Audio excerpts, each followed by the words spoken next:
It's called bike life for a reason. There's no stopping, there's no retiring from it. That's why the word life is on the end. You're gonna do it for life. And if anybody think bike life bullshit, they not living. This right here, this is a sport though. This is a sport. This ain't got no bad stuff to it. But everybody here family. And when we all form together, we form like Voltron, and we definitely... Sveiki, Aprilia fanai. Ką šiandien turiu tokį modeliuką. Aprilia Tuono V4 Factory. Tai turbūt Factory reiškia pati šustriausia komplektacija. Elektroninė važiuoklė. Visi kiti reikalai. Quickshifteriai, bliperiai. Taip, speedometras jau toks. Naujausio tipo ta planšetė jau eina, kur kvadratinė. Daug režimų. Daug visokių navarotų, žodžiu. Tai mocas atrodo labai gražiai. Buvau skeptiškas dėl jo išvaizdos, kol nebuvau realiai iš arti matęs. Tai vat, atrodo taip Akrapovičiaus deketas. Nepilnas išmetimas, bet tiesiog deketas iki čia. Kai daro deketą, nuėma tą alkūnę kartu ir katalizatorius pasišalina. Tai mocas matos tikrai labai kokybiškai padarytas. Čia primontuota jau ir visokių navarotų, papildomų aksesuarų. Tai mocas atvažiavo iš Norvegijos. Atostogų ir tuo pačiu prasitestuot, pažiūrėti. Tai pradžiai tikslas yra protestuot, pažiūrėti, kokiam stovi yra kuro sistema. Ar viskas normos ribose, ar nenormos ribose. Tai pa šitą mocą jis jau nėra originaliam stovi. Jį yra surašytas UKMAPas. Kas nežino, kas yra UKMAPas, galit pasigūglinti. Toks, panašus dalykas kaip Akramapas vadinamas, kur gamintojai surašinėja, tarkim, uždedant pilną Akrapovičiaus išmetimą ir yra galimybė gamikliškai surašyti Akramapą. Tai yra kuro žemėlapis pagal išmetimo sistemą. Bet UKMAPas šiuo atveju ten davė žmogui daugiau kažkokių funkcijų. Meniu, atsirado ten track režimas. Žodžiu, tuos techninius niuansus aš nepapasakosiu, kas ten įeina, čia reikia gilintis arba savininko klausti konkrečiai. Nesmė. Čia apklijuota, pasirodė, kad įtrūkė. Tiksliai, taigi jo rėmas čia sidabrinis, man atrodo, yra. Jo, čia apklijuota. Karbonas atrodytų geriau. Turėk omeny. Žodžiu, tai mocas, kaip pasakyti, ant jo sėdint, jaučiasi, kad kažką turi tarp kojų. Tikrai kokybiškai padarytas, norėčiau ir aš savo tokio aparato. Tai tiesioginis konkurentas, ką jo yra va šitas KTM-as. Tik aišku, šitas yra naujesnių, šitas eina nuo 21 ir viršų. Šitas yra konkrečiai 22, man atrodo, metų. O tas naujausias ten Super Duke'as, tai GT modelį dariau, galima bus po to palyginti grafas, užmesti, pažiūrėti, kur ten ko daugiau daro. Tai KTM-as anas pasiekė 108 arklių, šitas žiūrėsim, ką jis turi, aš manau, turėtų būti kažkas apie 107 ir šalia tų skaičių standarte. Tai turiu omeny originalas, bet kadangi čia ne originalas, tai žiūrėsim, kaip jisai čia save parodys. Tai UKMAPas ir jisai nėra individualus kažkoks tuningas, jisai yra tiesiog copy-paste vadinamas, kažkur padarytas ant kažkokio motociklo. Ir, žodžiu, jūs turit galimybę susirašyti tą visą dalyką. Bet piniginių atžvilgių pirkti prietaisą UKMAPą, tada tą žemėlapį, geriau jau už tuos pinigus pasidaryti ant stendo. Jeigu ir kai tokia galimybė yra, tai turėsit 100% idealiai sureguliuotą mocą. Turiu omeny kuro sistemą ten pagal išmetimą ir taip toliau. Tai vat, ką žiūrėsim, pasiruošinėsim, matuosim ir viską pamatysit, ką jisai čia turi. neaišku, ar jį reiks reguliuoti. Pažiūrėsim grafas. Su savininku pasitarsim, ar jisai norės daryti ar ne, ar pabaigsim tiesiog pratestavimą. Tai kol kas tiek. Tai iš principo, kas pasidarė tokius vrapus ant išmetimų, jie nėra gerai, nes karštis, aišku, jūs norit apsaugot, manau, motociklą nuo, ta prasme, išorinės dalis galbūt, nuo temperatūros ten ir panašiai, bet šitas aušinimas išmetimas, jisai turi aušintis taip pat, dėl to, kad gamintojas ir programa valdymo blokas, jisai riboja. Jeigu jisai mato per aukštas išmetamųjų dujų temperatūras, jisai pradeda riboti galingumą, turiu omeny. Tai tas karštis lieka, kaip pasakyti, labiau išmetime. Tai aš manau, kad čia lydytis kažkam nelabai yra. Aišku, V varikliai, V formos, jie yra, karštesni negu standartinis, bet nemanau, ar, kaip pasakyti, to labiau ir ventiliatoriai čia. Palauk, kiek čia tų ventiliatorių? Du ventiliatoriai. Tai, žodžiu, pas šitą motociklą ir pas kitas Aprilės dabar bijau pameluoti nuo kokios temperatūros, bet nuo tam tikros temperatūros motociklo valdymo blokas pradeda, kaip pasakyti, numetinėti maksimalų galingumą.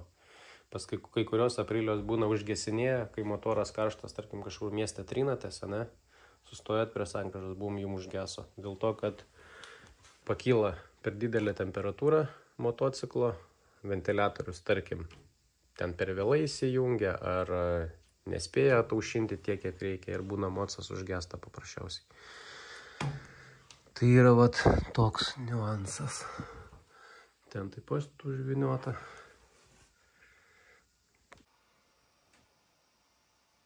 O čia tai prikolas. Šitas dalykas kažką turėtų reikšti. Baltas balandis atsisuku stovi garaže. Ką pasakysi, Vasė? Gerai eina, Aprilė? Ne? Gerai eina. Dar matau, ant kojos žiedas yra žymėtas. Kiek čia stovėsi jau?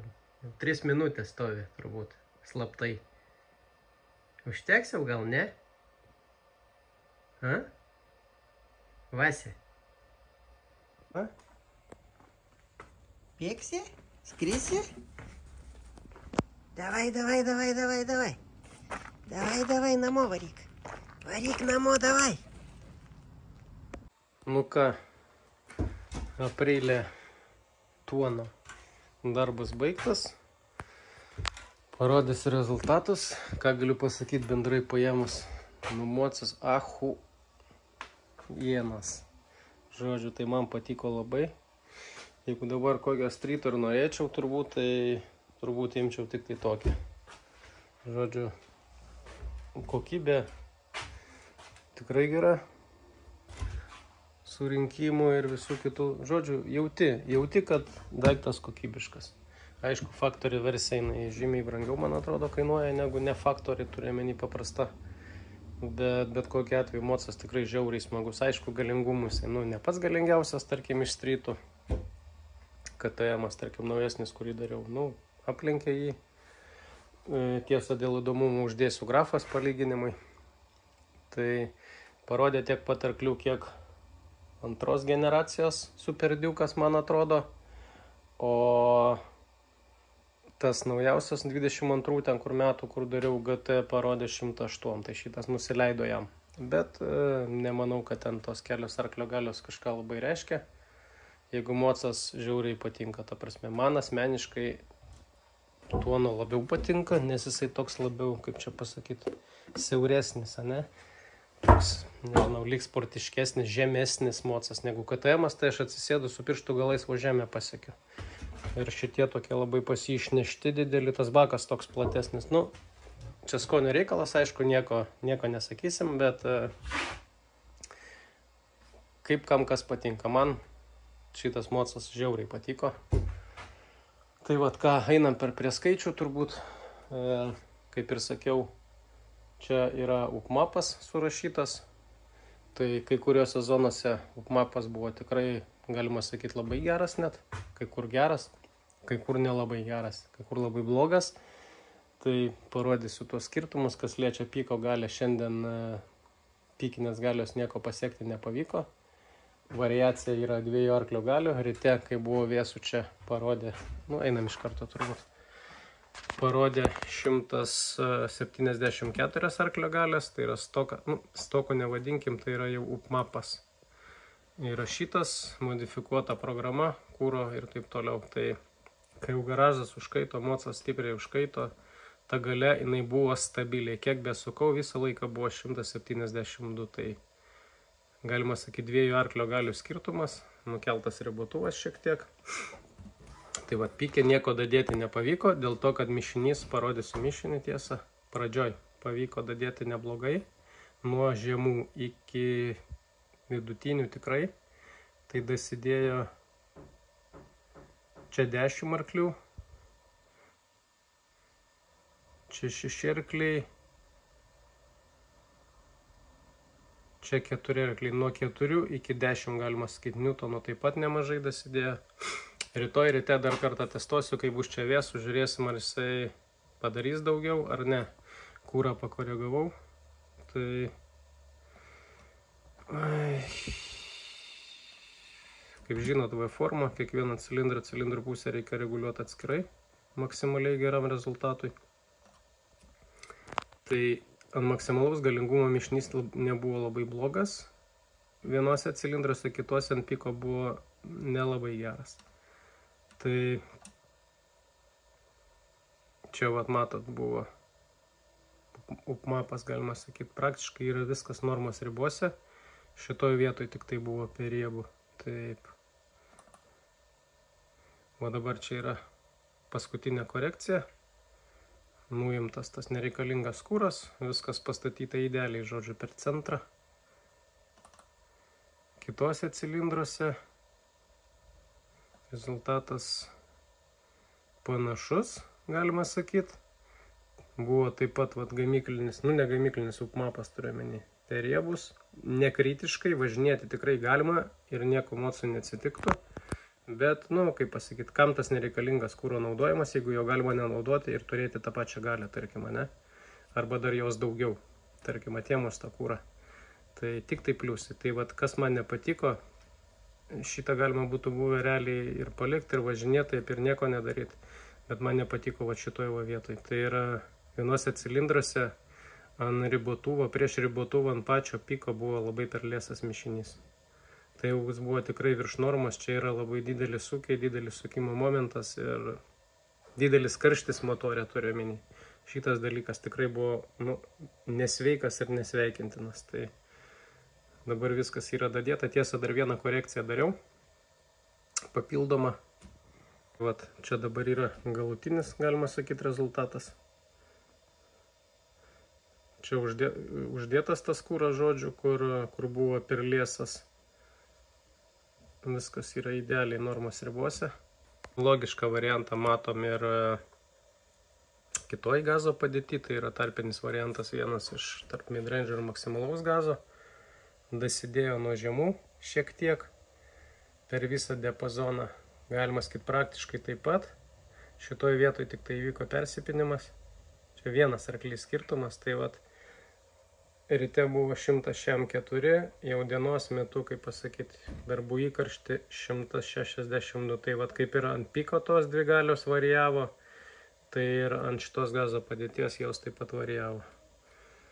Taip, kūras čia buvo geresnis, kiek prisimenu, šitam diapazone. Taip. Čia prieš paskutinę korekciją, jo, čia vat buvo ant galo tik tai per riebų. Tai pažymėsim. Vat šitoje vietoje tik tai užpylę, biškį nuėmė, ant piko nereikia irgi. Šitoje vietoje paskutinę korekciją taip pat padariau, bet jau nebematavau per naujo. Tai yra kelių procentų skirtumas, kuris tikrai neduos nei galios, nei nieko, tik tai, kaip pasakyti, ekonomijos šiek tiek kūro kitam cilindre. Cilindre taip pat kūras nebuvo labai blogas, galima pasakyti. Čia buvo šiek tiek per riebų, daugiau apie normą, kai V formos motorui tai nėra tikrai baisu, toks nuokrypis, galima būtų ir taip palikti. Ant piko taip pat čia pakelimas šiek tiek per lieso mišinio, tai tą pakoregavau dalyką. Dabar yra taip, čia nuimtas tas nereikalingas kūras. Viskas yra ant piko idealiai normai pastatyta. Nu ką, midrange'as. Vidutinis gazas, čia taip pat pavyko šitą išpešti, nedaug, bet pavyko. 4 arklio galios, 5 arklio galios. Tai, 2 arklio galios skirtumas, bet čia pats pikas jau nesureikšminu, gal rankena. Ne taip iki galo atsukau, žodžiu. Prieaugis yra šioks toks midrange, manau, tas irgi turėtų pasijausti kažkiek. Taip, kūras. Kūras midrange buvo labai neblogas. Pasup mapą. Tai čia praktiškai nieko nereikėjo daryti. Atėmiau keletą procentų tiesiog šitą vietą taip pat. Šitą vietą iš upmapo, kas liečia kūro sureguliavimo, šitą, kaip pasakyti, vidutinis gazas, midrange'as buvo pats geriausias, turiuomenį. Geriausiai padarytas iš visų kitų gazo padėčių. Tai, bet pakoregavus kitus parametrus vis tiek pavyko šitą išpešti. Ir ką, paskutinis, viena iš mažiausių gazo padėčių, tai yra nedideli gazo atsukimai, kruizinimas, ten ant lenkimo, tarkim, nepilnas gazas. Žodžiu, tokie lengvesni dalykai. Tai čia dasidėjo, kaip pasakyti, normaliai, bet neblogai. 5 arklio galios, 3, 6 arklio galios. Čia yra nuo žemų, tai yra statiniam sąlygom testas, kaip ir sakiau, iki čia jūs nedaviniotumėt dinaminiam sąlygom ant kelio, bet nuo žemų iki midrange'o kažkur iki 9 štukų tikrai. Tai Newtonų tai čia dasidėjo labai neblogai taip pat, tai parodysiu kodėl toks dalykas atsitiko. Šitoje vietoje upmapas nepasižymėjo savo kokybę. Čia matom labai per liesą mišinį. Tai toks kalnas, jisai nėra geras. Tai neprisideda nei prie gazo tolygumo, nei prie kitų žodžių pliusų turiuomenį. Motoras labiau kaista ir panašiai, kai yra per liesas mišinys. Čia aišku nėra labai super didelis sukimo momentas, galingumas ten ir panašiai, bet tai nėra gerai turiuomenį. Ant galo buvo per riebų, čia per liesą, žodžiu, tokia, makalinė dabar yra padaryta taip, čia vienose cilindruose. Taip, dabar viskas idealiai išlyginta. Tai vat ir tas kūro sustygavimas iš karto davė prieaugį.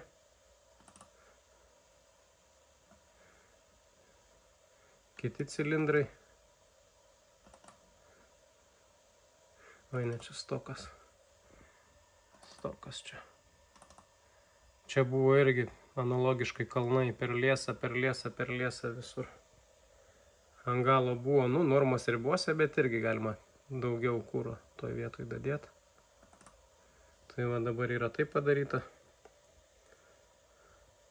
Toks kalniukas realiai jisai nieko nereiškia. Per trumpas intervalas, kad motociklas ar jūs kažką pajustumėt. Tai paskutinę korekciją, kai darysiu, užmesiu čia, nežinau, čia porą procentų. Nieko jie neduos, ten nei prieaugio galios, nieko, bet dėl bendro vaizdo galima ir taip. Bet va dabar viskas super. Tai va, žodžiu, toks reikalas. Rytoj ryte dar aš jį pratestuosiu, maksimalų galingumą. Ir jeigu jisai bus didesnis,